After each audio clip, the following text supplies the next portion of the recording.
ನಮಸ್ಕಾರ ರೀ ಎಲ್ಲರಿಗೂ. ಇದು ಮಂಗಳವಾರದ ಮಿನಿ ಬ್ಲಾಗ್. ಬೆಳಗ್ಗೆ ಎದ್ದು ಬಾಗಿಲು ಕಸ ಎಲ್ಲ ಹೊಡೆದು ರಂಗೋಲಿ ಹಾಕಿ ಬನ್ನಿ. ಭಾಳ ಮಳೆ ಬರಾಕತ್ತೈತಿ ಇವತ್ತು ಬೆಂಗಳೂರೊಳಗೆ. ಬಂದು ಒಂದು ಗ್ಲಾಸ್ ಬಿಸಿನೀರು ಮಾಡ್ಕೊಂಡು ಕುಡಿದು ಇವತ್ತು ನಾಷ್ಟಕ್ಕೆ ನಾನು ತುಪ್ಪದ ಅವಲಕ್ಕಿ ಮಾಡಿದ್ದು ನೋಡ್ರಿ. ಅವಲಕ್ಕಿ ಎಲ್ಲ ಮಾಡಿಟ್ಟು ಸ್ನಾನ ಮಾಡ್ಕೊಂಡು ಬಂದು ಪೂಜೆ ಮಾಡಕತ್ತಿದ್ನಿ. ಆಲ್ರೆಡಿ ಮನೆಯೆಲ್ಲ ಕಸ ಗುಡಿಸಿ ಒರೆಸಿದ್ನಿ.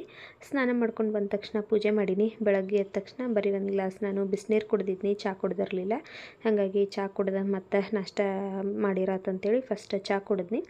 ಚಹಾ ಕುಡಿದು ನಾನು ನಾಷ್ಟ ಮಾಡಿ ನಮ್ಮ ಮನೆಯವ್ರಿಗೂ ನಾಷ್ಟ ಹಾಕ್ಕೊಟ್ನಿ. ಅವರು ತಿಂದು ಕೆಲ್ಸಕ್ಕೆ ಹೋದರು. ಸಾನ್ವಿಗೂ ಸ್ನಾನ ಮಾಡಿಸಿ ಆಕಿಗೂ ನಾಷ್ಟ ಮಾಡಿಸೀನಿ.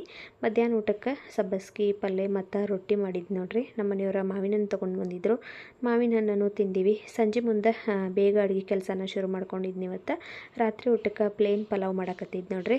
ಇದಕ್ಕೆ ಮಸಾಲೆ ಎಲ್ಲ ಜಾಸ್ತಿ ಏನೂ ಹಾಕಂಗಿಲ್ಲ, ಅಗದಿ ಸಿಂಪಲ್ಲಾಗಿ ಮಾಡ್ಬೋದು. ಲಾಂಗ್ ವಿಡಿಯೋನ ನಾನು ಅಪ್ಲೋಡ್ ಮಾಡಿದ್ದೀನಿ. ಇಂಟ್ರೆಸ್ಟ್ ಇದ್ದರೆ ಒಂದು ಸಾರಿ ಚೆಕ್ ಮಾಡಿರಿ. ಬಾಯ್.